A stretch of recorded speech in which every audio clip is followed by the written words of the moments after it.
Welcome to Real Estate Radio Power Investing, an informative and engaging hour discussing everything you need to know about the world of real estate investing. Your host, Tom K. Wilson, provides you with insight and guidance from his years of experience as a successful real estate entrepreneur on how to buy, sell, finance, and invest in real estate, and much more. Now, here's your host for Real Estate Radio Power Investing, Tom K. Wilson. Thank you for tuning back into our Real Estate Radio Power Investing program, where we empower you with the education to maximize your investing success. We're broadcasting from the #1 radio station in the San Francisco Bay Area, KDOW AM 1220, the Wall Street Business Network. I'm Tom K. Wilson, your host for this weekly program on real estate investing. If you can't make the live show, you can catch our podcast on TomWilsonProperties.com or on iTunes or on YouTube. And also on TomWilsonProperties.com, you can pull up all of the podcasts that we've done over the 5 years with great guests on, like Dr. Doug Duncan and Robert Kiyosaki and Kim Kiyosaki and Bruce Norris and many other folks, including today's guest, John Schaub. So we're glad to have John back with us today. And we also have in studio Michael Marangelo, who is the president and founder of the Bay Area Wealth Builders, the longest running and one of the leading real estate investment organizations in Northern California. Michael is also the founder and president of Sunset Property Solutions, and Michael was a longtime investor himself, and he often comes in and helps us co-host programs, and we love having his insight as well. John Schaub is certainly a legendary investor and educator, which I would guess is one of his most enjoyable things to do this day and age. Most of us have been around for a while, love sharing what we've learned and educating others and hopefully helping them to avoid some of the bumps that we found. John has been an investor in 4 decades. He's made it through a number of up and down cycles, which is always a good educator. And he's author of the best-selling book, Building Wealth One House at a Time. And he served for more than 20 years on the board of the Sarasota Habitat and 7 years on the Habitat's International Board. So, John, welcome back to the program. Thank you, Tom. I'd like to be here. It's nice seeing you down at the Norris Group's I Survive Cancer Charity event in the Nixon Library down there, where you were honored along with Peter for your lifetime of education and gift to the investment world. Congratulations on that award. Thank you. It's quite an honor. We appreciate it. So, John, if you will tell our listening audience who maybe is not familiar with you, other than maybe reading your book, how what you started off with career-wise and what transitioned you into real estate. Well, I started off when I was in college, fortunately enough, managing an apartment building, and then I sold the building. So I picked up a check early in my life, and began my career, actually, and I got a broker's license. I had some salesmen, but I decided that buying property and managing it was my strong suit and my calling. So I began acquiring property back in the early 70s, and I still to this day buy property. I manage all my own property. I finance property for other people now, but we're in the acquisition, management, and finance business, and it's been a great business. We've made a lot of friends. We've helped a lot of people get rid of property. We've rented to a lot of tenants who like us, and we've sold houses to a number of people who like us. So it's been quite a business. It went by pretty fast, to be honest with you, but we're still having a good time. The movies don't always paint us as in a very positive light, but I'm really proud of what I've contributed in a small way, and all of my peers who've been serious investors, and we've made a lot of houses look better, and a lot of neighborhoods look better, and a lot of tax rolls for communities look better. I'm proud of what we've done. Yeah, I remember we put up a for sale sign on a house that we were rehabbing, and the guy came over and complained, and then and I said, well, we're fixing this house up. He said, oh, then you can leave that sign up. We like people. That's good. Not everybody does, of course. No. Most of the houses we buy, we don't fix up. Most of the houses that we buy are in good shape. I try to fix financial problems rather than doing total rehabs because I can do it faster. And, we're in the money business, really. So if we can fix a money problem and turn a house around and rent it the next week rather than rehab it for months, we make more money doing it. So that's the way. We have a little different strategy than some people. Do you... So some investors very carefully try to watch market timing and make sure they buy at the best time and never sell at a bad time. How much do you watch timing, and to what degree do you just feel there's always opportunity and you've just got to take a different approach at times? Well, I'm always looking for opportunity. You just never know where you're going to find it, and so if you're out of the market for years waiting for the market to turn around, I don't think that's a very good strategy. And sometimes what happens is I've watched people who've been waiting to get back into this market now. They got out the last time and they're still waiting to get in, and I'm not sure what they're waiting for because the market's twice in my town. So, they missed a major bull market here in real estate if they're still on the sidelines waiting. So I think what you do is you figure out what's the best thing for you to buy this year, and with the resources you have and with the knowledge you have, and then you start looking for it because you never know where you're going to find it. And the closer to home you can find it, the happier you're going to be because you can watch it. That's one of the nice things about real estate. You can watch it, you can see it, and you get to know the people who live there. And if they're taking good care of your property and paying on time, it's just it's a happy moment. Everybody's happy. I'm a engineer by education and double E, so I spend a lot of time studying how these things called electrons move around that you can't see. but I love analytics and dealing with that. So I have to say, though, one of the things I like about real estate is it's something you can see. It's very tangible. It's a real asset. There's a reason they call it real estate, right? Yeah, and they pay real rent each month. I like that a lot too. Cash flow is the name of the game, and for people who haven't figured this out yet, you've got to buy property that gives you cash flow from day one. The cash flow is just really a function of how you finance something. The folks in high-price markets like California sometimes say, well, there's no cash flow here, and that's because they have a 90% loan at the bank. There's no cash flow with those. But if you own that property free and clear, there's a whole bunch of cash flow. So it's a matter of learning how to finance things so you do have cash flow, and that's a great deal of what we're going to be speaking about in our class here coming up in a couple of weeks. Have you made more money from cash flow or from appreciation? No, much more from cash flow. Much more from cash flow. Okay. John, your book, Building Wealth One House at a Time, it's a great read for people. But I'd like you to share with the audience here today why you're more of an advocate, because we always run into this discussion about multi-units versus houses. And I know you learned, I think, early on in your career that you had a bigger preference for houses. And why don't you share with us why? Well, it's a simple answer. I used to own a bunch of apartments, and I got to meet the tenants, and I got to fight them for the rent, and they had more money than I did half the time, and I didn't like that. An apartment tenant thinks the landlord's rich, and when I buy an apartment building with nothing but a very low down payment, I'm not rich. I am very poor. I need every nickel in rent to make those payments. So I can go out and buy a house and have one tenant, and people who like apartments say, yeah, but we have one roof that leaks.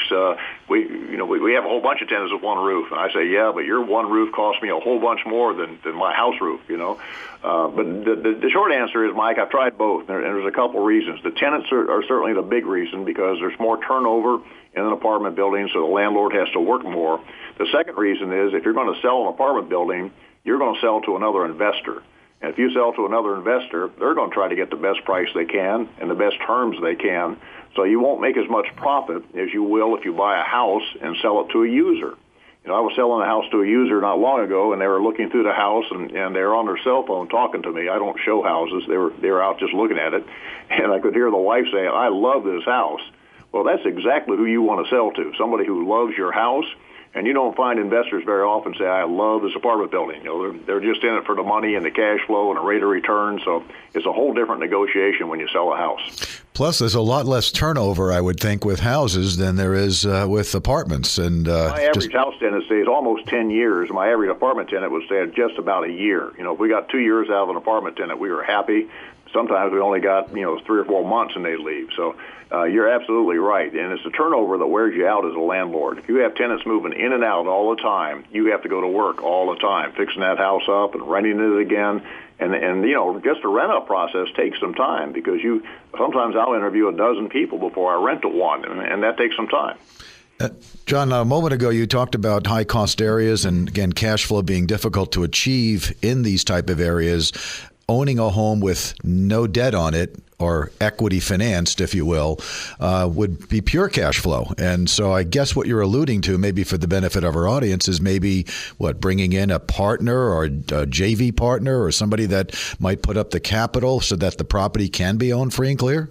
Yeah, either that or getting very creative with the financing, where you keep your payments lower than the rents would be. This audience that you have here probably is from a pretty broad span of California. If you go over to Sacramento or Modesto or a lot of the places where real estate is a lot less expensive, you can buy a house with 10 or 20% down and have cash flow with today's interest rates.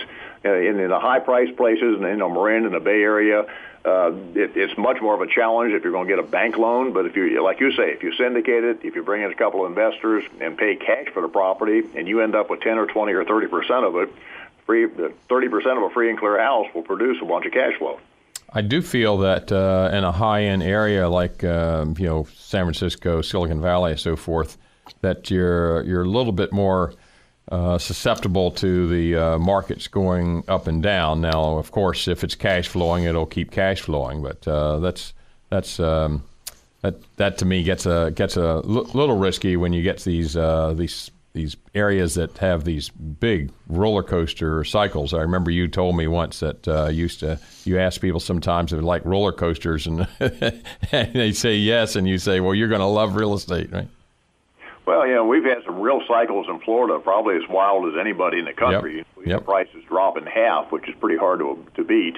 But we didn't sell anything. In fact, when they dropped in half, we bought a bunch at the bottom. So if you're a long-term investor, you don't sell when the market's down. You buy when the market's down. And then if you're going to sell, you're going to sell when the market's up. But you have to have this long-term outlook, and the key is to have long-term financing, so you don't have to pay it off in a down market. People to get in trouble have short-term financing, a 5-year loan, that they take out today maybe, and 5 years from today, the market could be down. You don't know. But if you've got a 30-year loan and the market's down in 5 years, you just don't sell. You hold on to it till the market comes back up again. Yeah, indeed. There's so financing is certainly a critical ingredient, just like what kind of property you buy and where you buy it. We have John Schaub on with us today, who's a longtime investor and educator.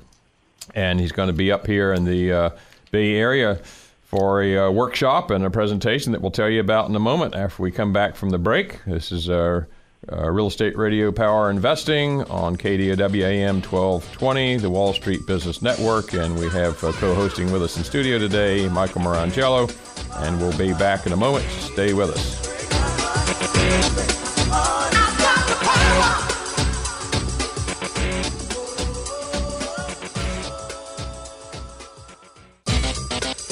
Welcome back to Real Estate Radio Power Investing. Streaming live on iHeart, TuneIn, and KDOW.biz. For more information on today's topic or guest, visit TomWilsonProperties.com. That's TomWilsonProperties.com. Again, your host for today's edition of Real Estate Radio Power Investing, Tom K. Wilson. Nice to have John Schaub back with us today, recent recipient of an award for his contribution to the education of the real estate industry at the I Survived event, a longtime investor and educator and author of a best-selling book, Building Wealth One House at a Time. John, I bet you run across folks fairly often that say, oh my gosh, John, thank you. I remember reading that book back then. It changed my life, and thank you.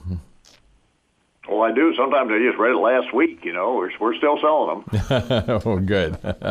Michael, you had a question there for. Well, John was talking about getting good financing on properties long term, and that allows you to run through these cycles, or if you will, weather the storm. But John, why don't you share with us some thoughts on balancing, or how do you balance leverage versus risk?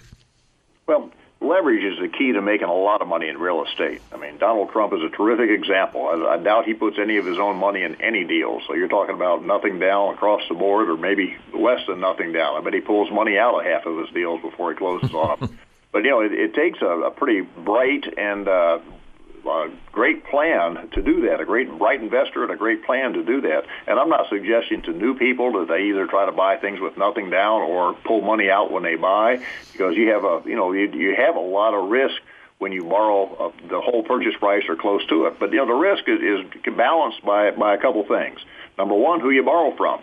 If you're borrowing from me or another real estate investor who understands cycles, then that investor will probably work with you in a down cycle. But if you're borrowing from a bank or a hard money lender who's lending somebody else's money, they're going to want their money back, and they may put you out of business during a down cycle. The type of collateral is real important. So, I like to borrow. I like to buy and borrow against high-quality houses in my town. They do go up and down, but they always attract great tenants, so they're always full. And you don't lose a house because it goes down in value. You lose a house because you can't make the payments. So as long as you have income to make the payments, then your risk of losing that in the down markets is a lot slimmer. And then the quality of cash flow. So, if you have tenants that have good jobs and not too good, you don't want tenants that are going to move out, but you want tenants that have steady income, who like your houses, who value you as a landlord, and who respect that property. They'll stick with you. We only lost about 20% of our tenants during that last downturn, and this was terrific. This is one of the worst downturns we ever had. And we only lost about 10%. We had to adjust the rents on about 10%, but about 10% of the people packed up and left town. But we survived that. If you lost a lot of your people, if you lost half of them in a down market, you'd be struggling. So I learned that as I've been through 4 or 5 recessions now. I learned that early on, that you want some quality income in a down market. And, of course, if you're dealing with quality lenders, people who can lend you more money even when the market's down, then you can take advantage of some great opportunities at the bottom. Oh, I love the 2 takeaways there, that it's important who you borrow from, and if they've got some skin in the game or some empathy of what you're dealing with, that they are more likely to work with you. And if they're smart, you can't fix stupid, and a lot of the institutional lenders are just stupid when they make decisions in the down market. But if you have smart people that are lending to you, they'll stay in the game with you. And the person that you're dealing with and the big institutions are so far removed from the decision maker that you're hopeless. Right? I know Peter, our good friend, likes to talk about how lenders want to get a 9% interest rate loan get paid off so that the borrower can replace it with a 4% loan. And, he just it blows his mind when he hears that type of discussion. I'm sure you can relate to that thinking as well.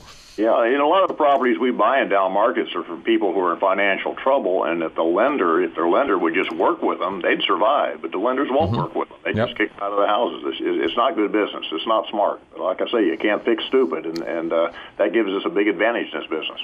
When Bruce Norris and I were invited back by Dr. Doug Duncan to Fannie Mae to speak to them on 3 occasions, one of the common themes that we kept suggesting was that they make loans to investors based upon the property's ability to cover the debt service, just like Fannie Mae does with multifam properties. And it's and if that had been the case during the bubble, there would have been probably almost no foreclosures. I'll let you comment on that, John, when we come back. I've got to take a break here for just a moment. Got John Schaub with us, who's a longtime investor and educator, along with Michael Marangelo, who's in the studio with me, co-hosting this interview with John Schaub. So stay with us on Real Estate Radio Power Investing. We'll be back in just a moment.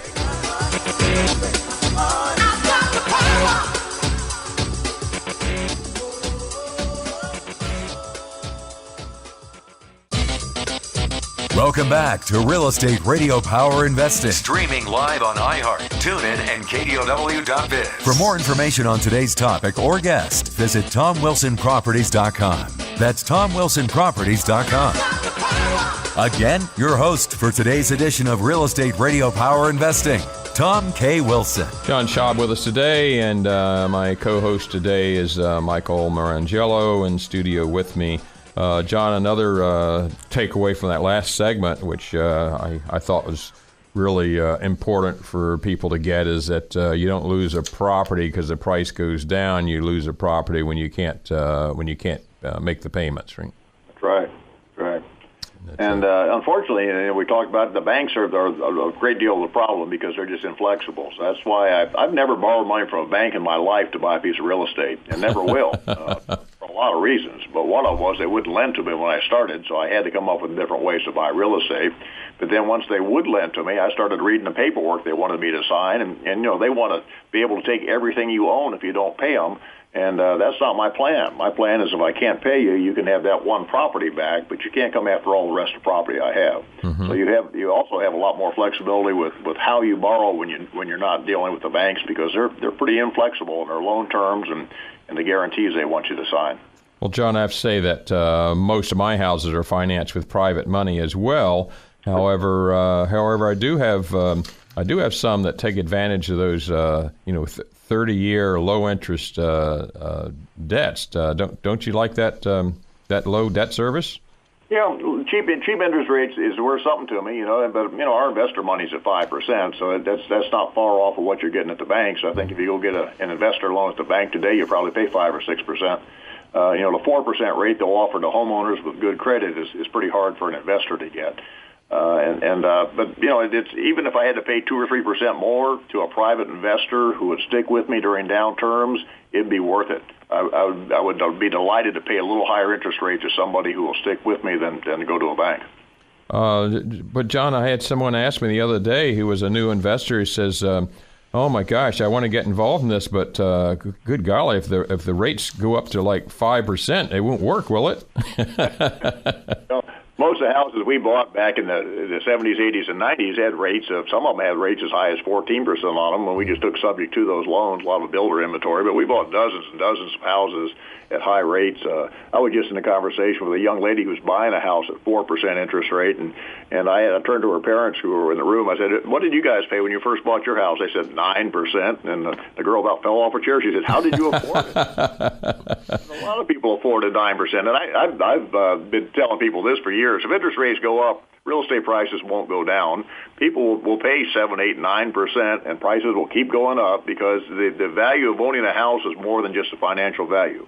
People want to own a house because they want to hang on to it for years to come and fix it up, and that's their nest, And millions of kids are getting married now, starting families, and all those folks are going to buy houses here in the next few years. Bruce Norris shows curves that shows that it's a myth. A lot of people think that when interest rates pop up a little bit that all real estate sales stop, and historically it's not the case at all.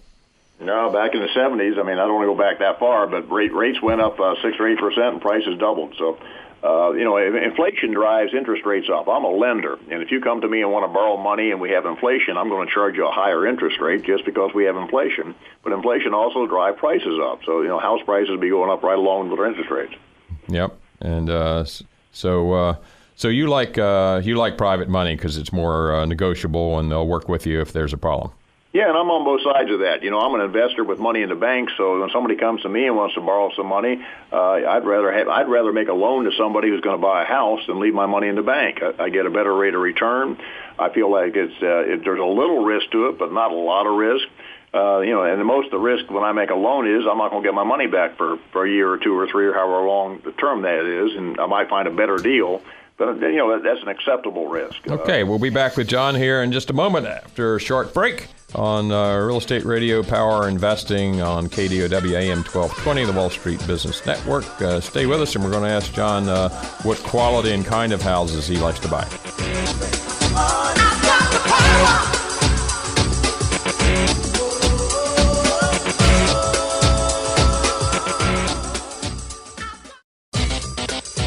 Welcome back to Real Estate Radio Power Investing. Streaming live on iHeart, TuneIn, and KDOW.biz. For more information on today's topic or guest, visit TomWilsonProperties.com.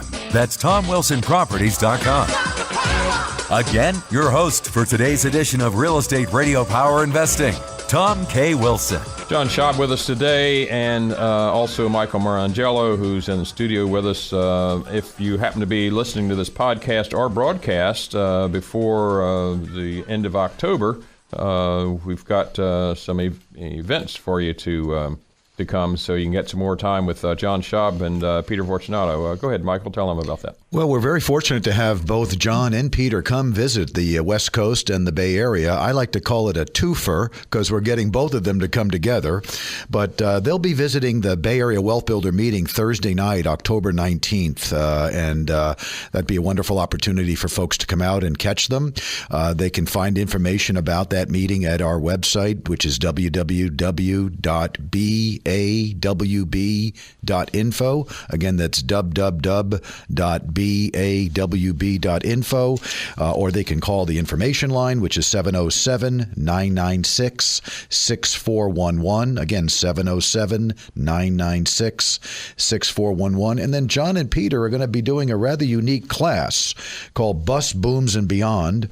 They're going to touch on where real estate may be heading, what's going to happen next, there'll be lots of strategies and tactics talked about, from people just starting out to spending and investing their hard-earned dollars. Just a tremendous opportunity to learn from the insights and wisdoms of these two legendary master deal makers. And I did have a comment for John. I know, John, you use a very unique way of you like to sell property, but not always sell for cash, but you like to use lease options or options to both buy and sell. You might share a little bit with our audience why. Okay. Well, I just wanted to mention that class is October 21st and 22nd. You didn't mention that. That's a Saturday and Sunday right after we speak at your group there. And that's 2017. Yeah. Yeah, that's this year. That's this year, yeah. I never sell for cash, Mike, and there's a couple reasons for that. I mean, I will say never. Maybe once every 10 years I'll sell something for cash, but typically for two reasons. We like to help people buy houses, so we like to help finance them for them. But the second reason, which is just as important to me, is taxes. I sell houses using a lease option because it gives me the opportunity to get a retail price, get a high net profit because I don't pay a real estate commission, and then the money I can get when they close is considered a cash sale, not a finance sale, so I can do a 1031, a tax-free exchange into another piece of property. I started off by buying some pretty small homes in my town and bought a lot of them, bought apartments, bought a lot of stuff that I thought would produce a bunch of cash flow. And then I found out over time that it took a lot of my time to manage it, so we upgraded. We went from a lot of small houses to fewer number of better houses and better neighborhoods that attracted longer-term tenants. And that's my situation today. We still own quite a few houses, but they're in better neighborhoods, and they attract long-term tenants, so they take a lot less management. But we got to those houses by selling the smaller houses on lease options and then doing exchanges without paying taxes. And that's a major advantage we have in this business. And one thing Peter and I are going to talk about in this class in October is what will we do differently if they eliminate this tax-free exchange provision of the Internal Revenue Code. I don't know if they will, but this is the first time they've seriously talked about it during my career in the last 40 years. It would be ironic, wouldn't it, with a real estate investor at the helm?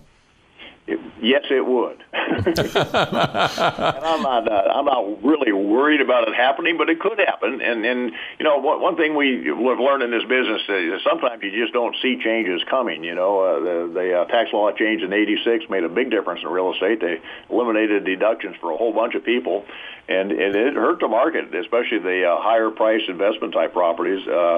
And so, you have to be prepared for not for everything. You don't have to worry about everything, but you want to be prepared for things that are likely to happen at some point in your career. And we are. We're prepared, so we can show you how to be prepared for these changes. So how do you prepare right now, and what do you? How much longer do you think we can kick the can down the road, and what's the real estate investor do? You mentioned earlier that a lot of people have sat around waiting to buy, and they've missed an opportunity. And how much longer do you think we can kick the can down the road, and what should investors do in this market, these unusual times? Well, my daughter lives in Sydney, Australia, and she's lived there for a while, and I go visit her. We were over there. My wife has been there 6 times this year. I've been there 3 times this year. So we spend a lot of time there, and their real estate market has been running for 20 years. So the average price of a small house, a house that would cost $200,000 in Sacramento would cost $2 million in Sydney. A house that would cost $1 million in San Jose would cost $2 million in Sydney. So they're one of the highest price markets in the year because they've had in the world because they've had a 20-year run, and there's nothing that I can see on the horizon that's going to slow this market down for a while. We have a record number of people coming into the market. Many of them have good jobs. They have money. They want houses. The house production is falling way behind demand. We certainly don't have any kind of credit crisis going because people are only getting 80% loans, and unless they get a VA loan and they have income. So unless we have a worldwide recession, which could happen, I don't see the real estate market slowing down in the near future. Okay, and now we're of course we're benefiting from being the least dirty shirt in the laundry. So as long as they're, even though we have a high debt service, as long as their GDP to debt service ratio is not as bad as some other places, I guess we can keep kicking the can for a while. Well, we've done it my entire life, so unless we start kicking it the other way, if we have a recession, if we have a deflation, there's different strategies you use when the market's going down, and if you learn about them, then you won't be afraid of a change like that. You'll be ready for it. And again, if a property cash flows, then you don't have to be worrying so much about the property price going down, right? Well, that's right. And, if you have some cash on hand, or if you know somebody who has some cash on hand, or if you have property with equity in it that you can borrow against, then you're in a much better position. Mm-hmm. So would you advocate making sure you keep some liquidity? Absolutely. Always. Yeah. And Weather Storm, we've been doing a lot of commercial syndications lately, and I asked our attorney, who does $500 million a year worth of these, what his most successful clients were, and he said those that prepare to weather a storm. That's exactly what I'm talking about here, and that's what we'll be talking about on October 21st and 22nd. Boom, bust, and beyond, and how to weather the storm. I like that. That's a good subtitle. Fantastic. We'll be back for a little wrap up here with John Schaub in just a moment. Stay with us on KDOW 1220 AM, the Wall Street Business Network.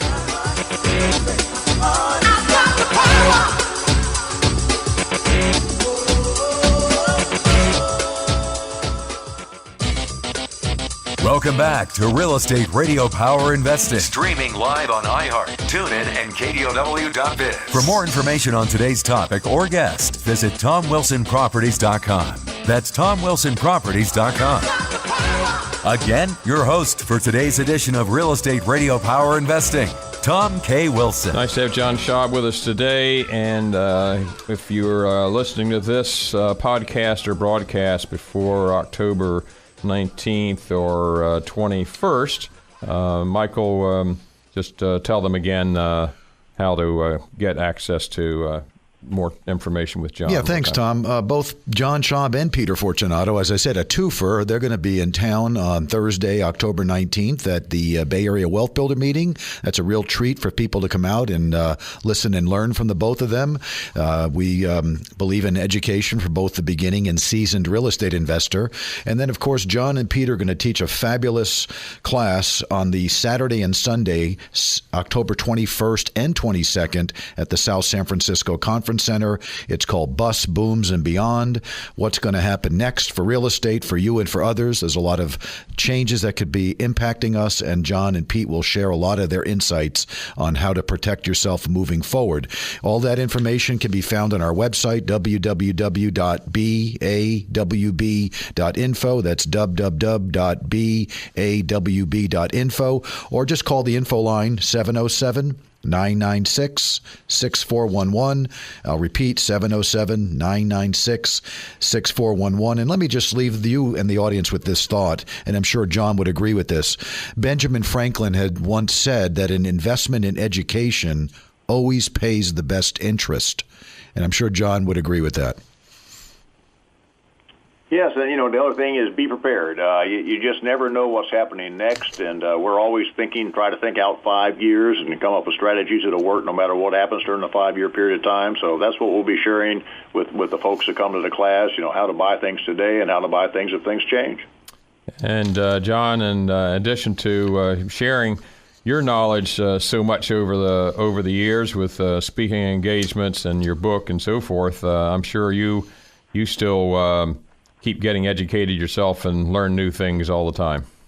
Well, I talk to my students. I've got thousands of students and over 100,000 readers. So we're talking to people all the time in businesses in different parts of the country, and we're always tuned into what's happening in different places and try to learn from them every day. So you're right. We're always learning. And sometimes it's you've heard it before, but you now it applies better and is more meaningful right now.